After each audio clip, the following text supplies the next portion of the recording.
Fred Paquet va se présenter un petit peu lui-même. Bah ouais, Fred Paquet, en fait, ancien président déjà il y a longtemps de la Fédération de foot américain, ancien président de la Fédération mondiale de foot américain, et de nouveau président de la Fédération depuis décembre 2024. Les débuts du foot, ça s'est passé comment? Dans quelles conditions et où? Alors, le hasard total, c'est-à-dire que j'habitais à Toulouse à l'époque et je suis rentré dans un magasin de sport et je suis tombé sur Jean-Pierre Catarido qui a été le quart arrière des Ours de Toulouse. Comme j'étais grand, il m'a dit bah viens essayer, j'ai essayé et je me suis régalé. Donc j'ai dû faire une ou deux saisons aux Ours et après je suis parti sur Aix-en-Provence et j'ai attaqué aux Argos. Les Argos, c'était un choix sportif ou professionnel ou études ou... Non, en fait plutôt personnel, c'est-à-dire que la copine avec qui j'étais à l'époque était de côté des Dex. Et donc on avait décidé de se rapprocher et puis ça me permettait de bouger. Donc voilà, et il y avait aussi ce club qui était là. Donc, mais à la base c'était plutôt un changement personnel. Et quand tu es arrivé, tu as senti tout de suite que ce club allait devenir quelque chose ou ça s'est fait petit? Non, quand je suis arrivé c'était très sympa. Ouais. C'était tout petit. Et parce que quand je suis arrivé, le club Bernard Bonnet devait déjà être là, je crois. Team Saphir, ouais, Team Saphir. Et voilà, mais c'est monté progressivement. Mais mon premier rendez-vous, enfin mon premier essai, c'était pas voilà. Mais ouais. je pouvais pas imaginer qu'on allait faire ce qu'on allait faire. C'était encore les casques jaunes ou les casques dorés? Les casques jaunes. Les casques dorés, c'est moi qui est impulsé après notre première victoire en casque d'or. Quelle année c'était la première victoire? C'est une bonne question. 87, non?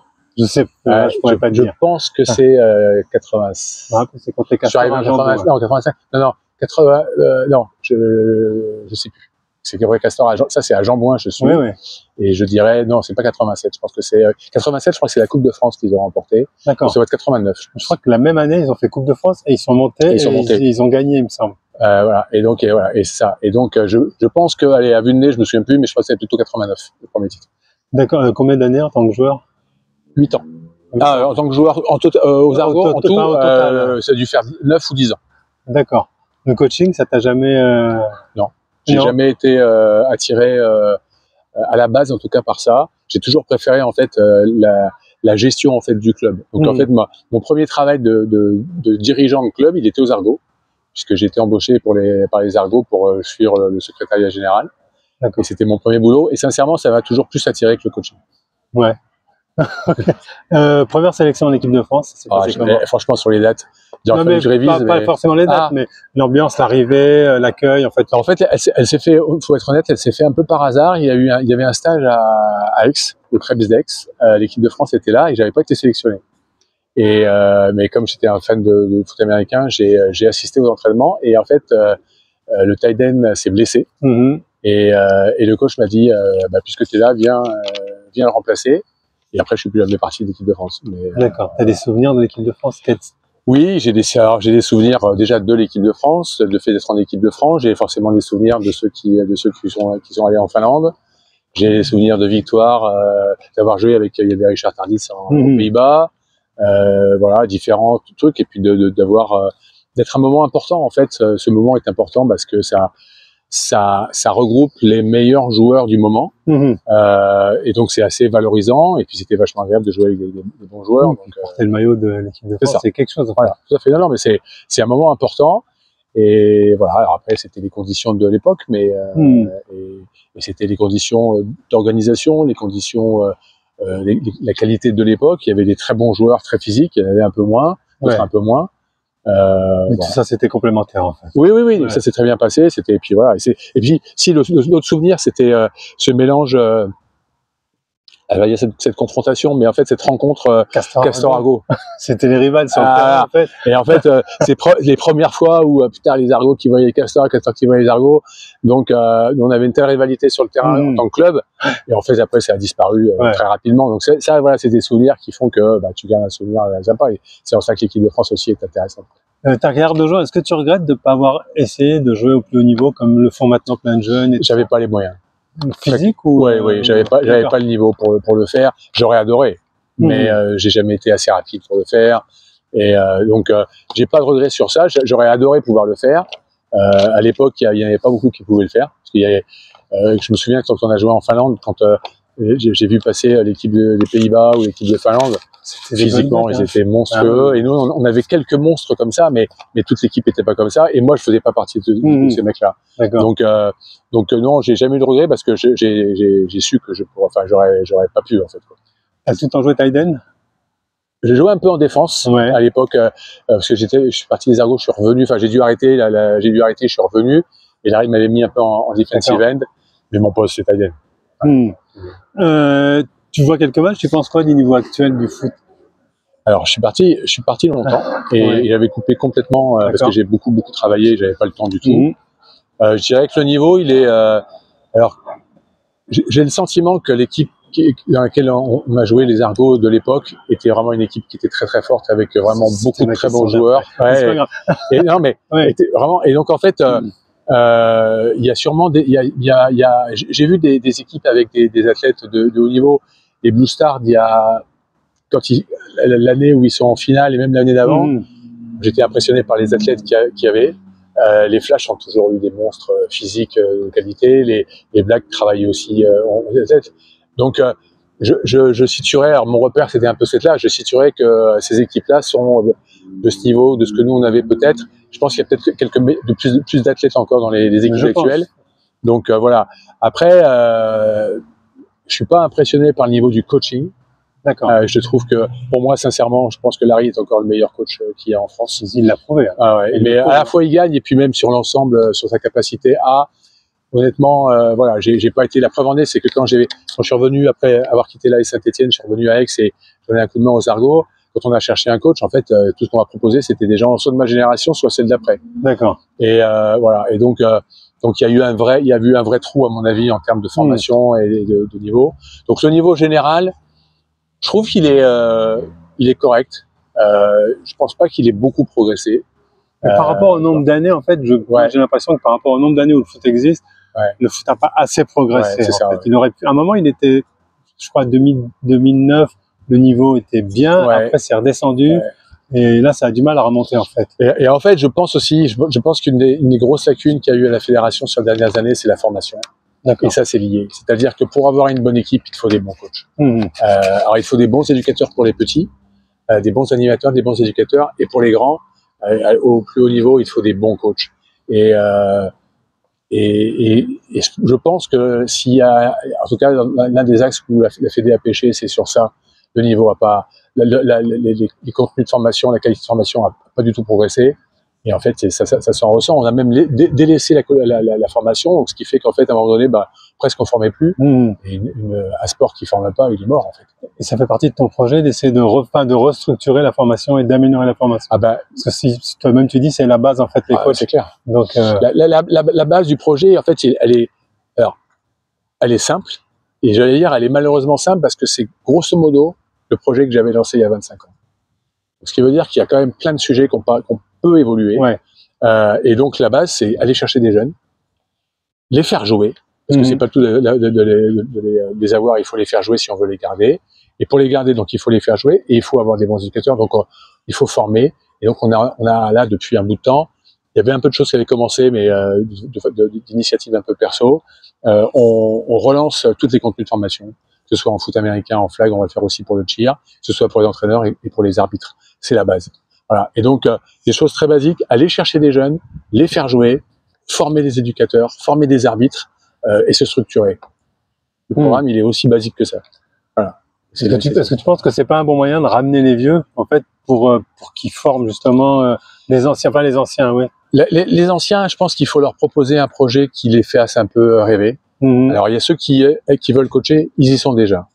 C'est-à-dire que c'est pas ce que moi je peux apporter qui va les faire revenir. C'est-à-dire que ceux qui veulent coacher, ils y sont, ils y ont été, mais c'est pas ce que voilà. Donc ça, c'est important. Et ça, je dirais que pour faire venir les coachs, pour faire revenir les anciens sur le terrain, c'est un lien qu'ils ont avec le club, leur club, leurs anciens ou leurs anciens clubs s'ils ont bougé un peu, et les relations humaines qu'ils ont avec les gens, et puis l'appétence qu'ils ont pour le coaching. Il faut aimer entraîner. Voilà. Donc ça, si ceux qui n'y sont pas allés, ils iront pas. Voilà. Donc ça, c'est vraiment, il y a quand même une fibre pour le fait d'entraîner. Non, moi je pense qu'il faut faire revenir. On a besoin d'eux pour des raisons d'histoire, de culture, de transmission. Ça c'est important. on a besoin de ceux qui des moyens qu'ils ont.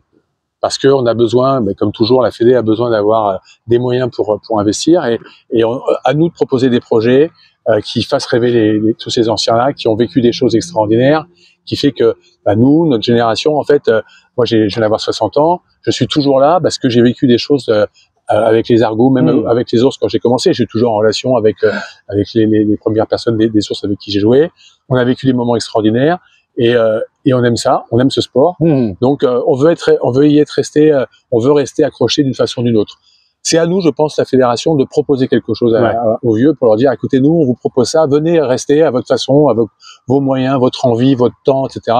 Mais de vous impliquer. Et c'est ce sur quoi on travaille aujourd'hui. Et voilà, ça a été fait en 2019 avec le Hall of Fame, donc je pense que le retour du Hall of Fame. Oui, mais le Hall of Fame, c'est une bonne idée. Moi, ça me tient à cœur. Ouais, non, mais c'est une bonne idée, mais c'est une reconnaissance. C'est pas un projet.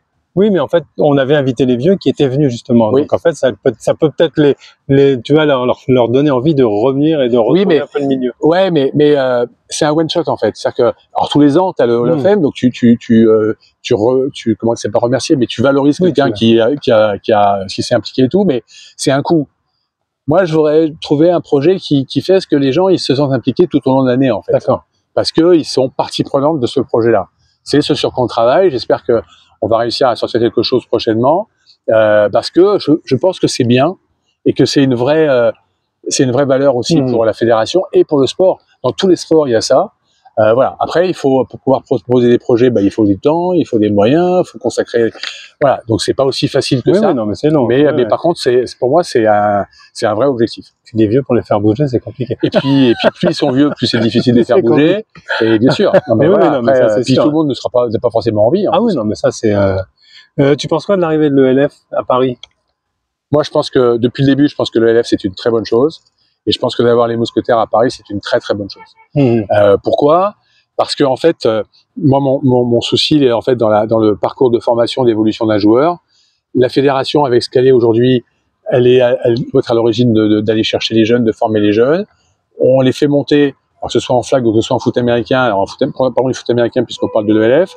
On les fait monter progressivement avec nos clubs de D3, D2, D1, avec ce qu'on va faire avec l'élite prochainement et tout. Donc on les fait monter en puissance, mais à un moment donné, on n'a pas les moyens de les amener à un très très haut niveau parce qu'on n'a pas les moyens financiers d'avoir les infrastructures, des coachs, voire même de les rémunérer d'une façon ou d'une autre. Et passer du niveau français au niveau NCAA, à part quelques exceptions près, de monstres physiques, c'est très compliqué. Et pour moi, l'ELF, c'est la strate, c'est vraiment la brique qui manquait pour nous entre ce qu'on peut, en capacité de ce que les clubs peuvent faire au niveau au niveau fédéral, et entre avec le niveau alors JUCO ou NCAA américain. Donc pour moi c'est important et j'espère vraiment qu'ils vont rester et qu'ils vont durer. C'est un très bon objectif pour les jeunes et surtout ça les empêche de partir au Canada ou exactement. Ça leur donne un vrai objectif de rester là. Donc on avait à l'époque une centaine de joueurs en Europe. Donc autant qu'à faire, autant qu'ils soient chez nous, et une centaine de joueurs au Canada, partis essentiellement sur des cégeps, et tout le monde sait ce que je pense des cégeps. J'en ai pas du tout une bonne opinion, à part 2-3 qui font du bon travail. Le reste, j'ai pas une bonne opinion.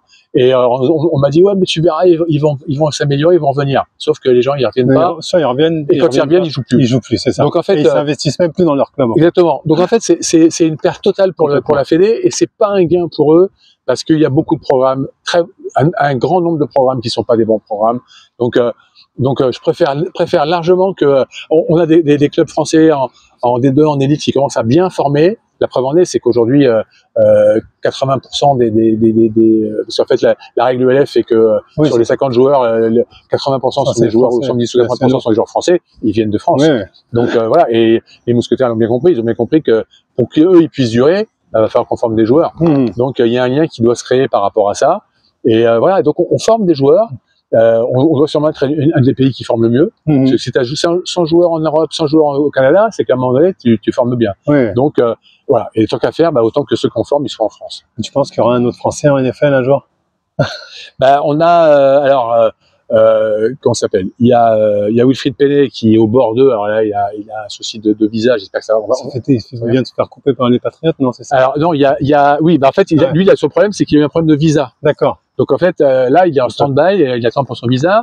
bon, on a Marcel Aubréard qui lui aussi a tenté. Alors, il s'est fait couper par les 49ers, mais en tout cas, ils sont proches. Et puis, il y a le petit Camara qui est en high school, qui lui a un gros potentiel.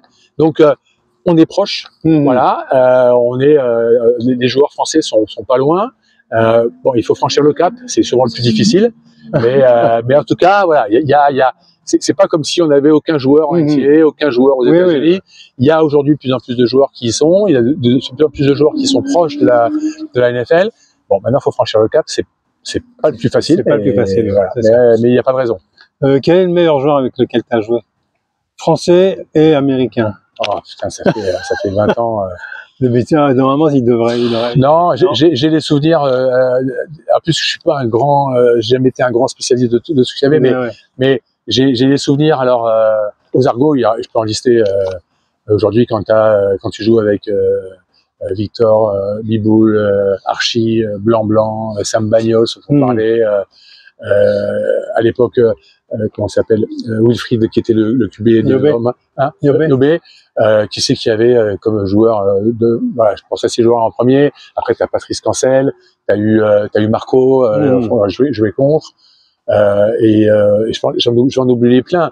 Et comme joueur étranger, alors là aussi, ça fait tellement longtemps, mais on a eu comment ça s'appelle, je me souviens plus. On a eu un QB, DeAndre Smith, il dit, voilà, c'est le joueur.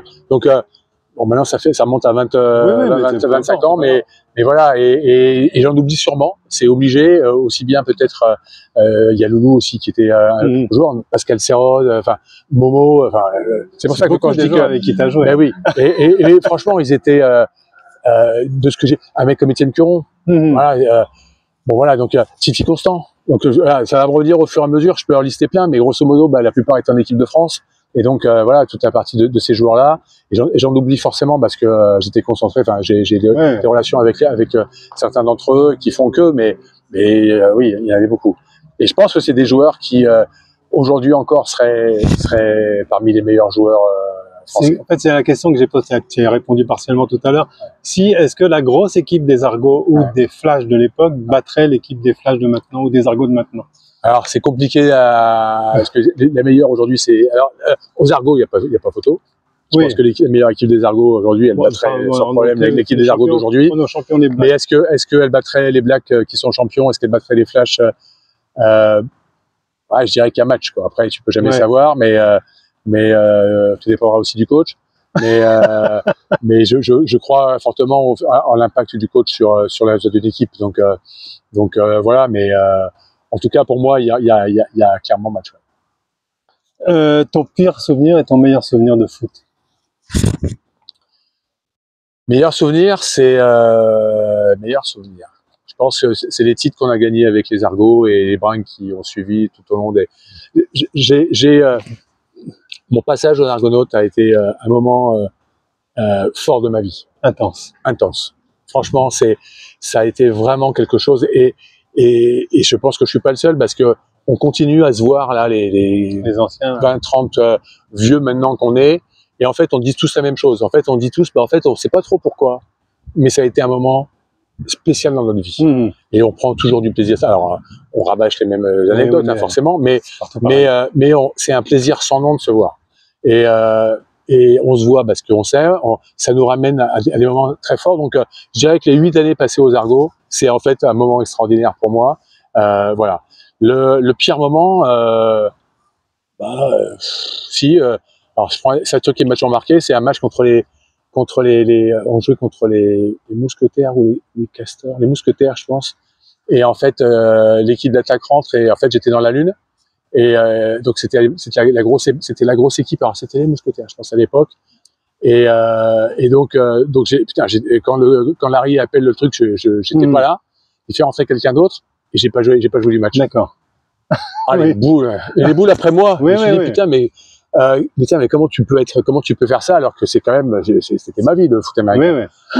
Voilà. Après j'ai pas d'autres souvenirs. Ça c'était en fait ça m'a marqué. Et donc, j'ai jamais été en retard de ma vie.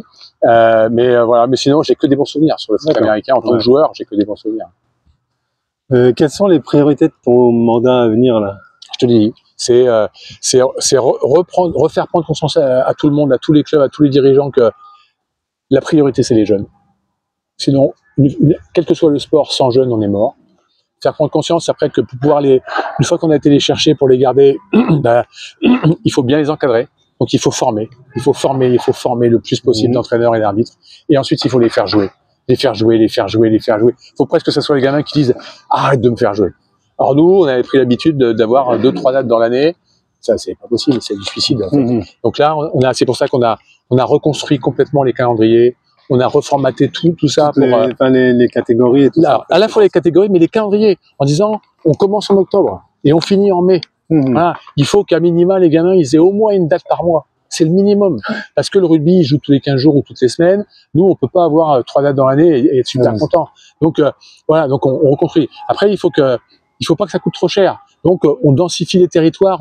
On dit à tout le monde, putain, créez, allez chercher les quelques licenciés, jouez pour que ça vous coûte pas cher, en fait, pour que vous puissiez jouer le plus possible pour moins d'argent possible. Ça, c'est la priorité. La priorité de priorité. Après, il y a l'équipe de France de flag qu'on va essayer d'emmener pour les Jeux. On a les quelques événements, le cheer avec l'équipe de France de cheer qui tous les 2 ans part à Orlando. Mais ça, pour moi, c'est la cerise sur le gâteau. L'élite qu'on va faire monter en puissance. Mais ok, ça c'est bien, mais ça concerne que quelques personnes, tu comprends. Alors que les jeunes, la formation, faire jouer, ça concerne tout le monde. Je pense pas que le foot dans les écoles, ça serait pas mal en fait le flag. Ah mais le flag c'est évident. Ouais. Mais le flag c'est une mine d'or. Ça coche toutes les cases.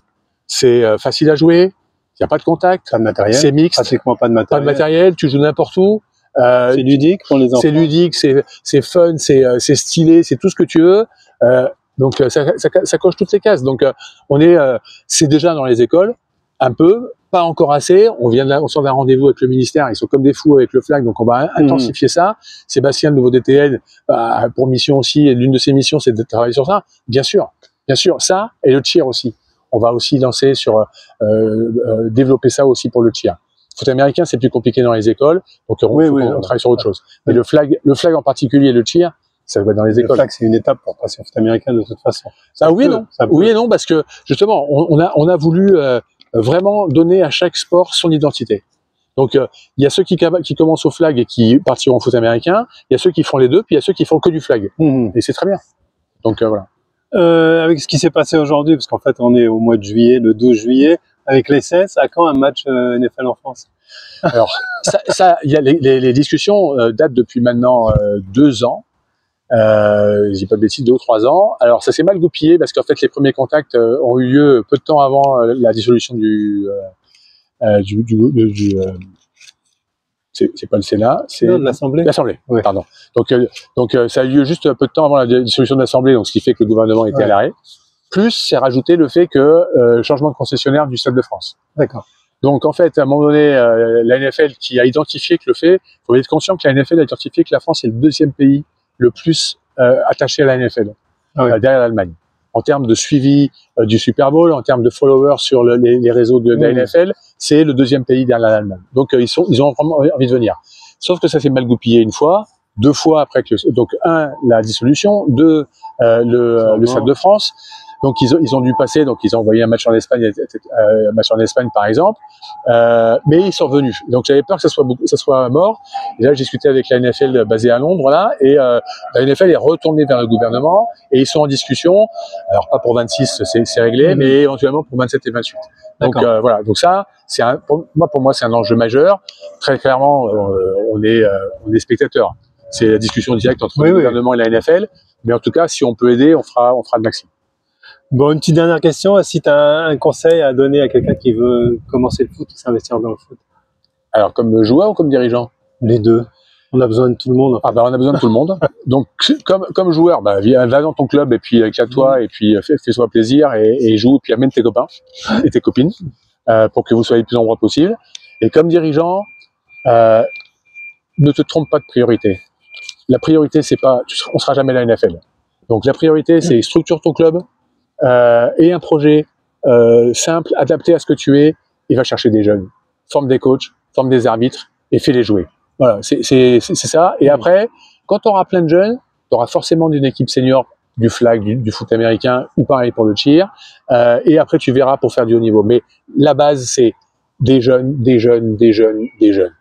Et c'est ce qu'avait proposé Plejlat à l'époque où il a commencé le foot. Il a dit qu'il faut d'abord faire un sport de masse avant de faire un sport d'élite. Eh ben, il avait complètement raison. Ouais, mais il n'a pas été suivi longtemps. Non, parce que en fait, mais c'est normal parce que tout sport se construit par les seniors. Et en fait, les seniors, qu'est-ce qu'ils font? Ils veulent se faire plaisir. Oui, mais ils veulent se faire plaisir, ils veulent gagner, etc. Donc tout de suite, tu penses que tu es la NFL et que machin, etc. Et en fait, il faut du temps, en fait. Il faut du temps pour que les mecs qui ont commencé se disent ah bon, bah c'est bon, maintenant je peux plus jouer. Soit j'arrête, soit tiens, allez, je vais m'investir dans le coaching. Et puis je vais faire tiens, je vais faire il y a les enfants qui arrivent. Mon gosse. Donc en fait, c'est le sens de l'histoire. En fait, c'est vrai qu'on est toujours impatient, mais il y a un temps pour tout.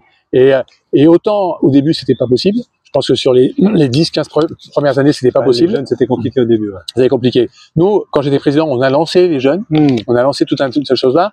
Et ce que je trouve malheureux, c'est que ça n'a pas été suivi. Et c'est les générations après qu'on pas suivi. Et là, par contre, chacun doit se remettre en question. Bon, c'est comme ça, c'est l'histoire, c'est comme ça. Mais voilà. Mais par contre, aujourd'hui, on n'a plus d'excuses pour ne pas faire de jeunes. Donc voilà. Et moi, je casse les pieds à tout le monde. Je me déplace dans les régions, je parle aux ligues, je parle aux clubs, et je dis toujours la même chose. Les jeunes. Parce qu'on s'aperçoit que les clubs qui tiennent la route, c'est les clubs qui ont des jeunes. Hein. Il n'y a pas de secret. Ceux qui ont un projet qui est stable dans la durée, et dans le projet, il y a les jeunes. Voilà. Ceux qui ont un projet basé sur les jeunes, sur la formation, sur quelque chose de stable, c'est ceux qui sont là. C'est ceux qui sont encore là, ceux qui ne sont pas plantés et qui ont construit. Et on ne demande pas à tout le monde d'être le flash ou les blacks. Oui, non. On demande juste d'avoir une structure qui vive et qui régénère régulièrement ces gamins, qui les fasse jouer. Et puis après, il y aura des seniors, ils gagnent, ils perdent. Ça, c'est la vie. Mais par contre, la stabilité, elle est sur les jeunes. Après, il y a des régions où c'est plus compliqué que d'autres. Ça, il faut voir ça aussi. Alors, ça, c'est vrai. Il y a des régions, mais je veux casser comment dirais-je, le stéréotype en disant ah mais non mais c'est pas possible. Mais si, c'est possible. Il y a plein de clubs qui montrent que c'est possible. À partir du moment où tu te donnes l'objectif de aller chercher des jeunes et de former, et après que tu te donnes le temps, que tu fais les efforts pour, en fait, on s'aperçoit que c'est possible. Moi, je me suis fixé comme objectif d'avoir 50. On a 30 000 licenciés. Enfin, quand je suis arrivé, on était à 30 000. Là, on est à 32 000. Donc, on a pris 8% d'augmentation. Et moi, j'ai fixé la barre à 50 000. Pour moi, il n'est pas possible que nos 3 disciplines, elles réunissent pas en France 50 000 licenciés. Et on va y arriver. J'ai pas de doute sur ça. Par contre, il faut qu'on bosse et qu'on s'organise en fonction de ça et d'aller chercher et de dire l'avenir, c'est la masse. Et quand on aura la masse, on pourra reparler de haut niveau. Mais tant qu'on n'a pas de masse, on peut pas parler de haut niveau. Ok, je te remercie. Merci.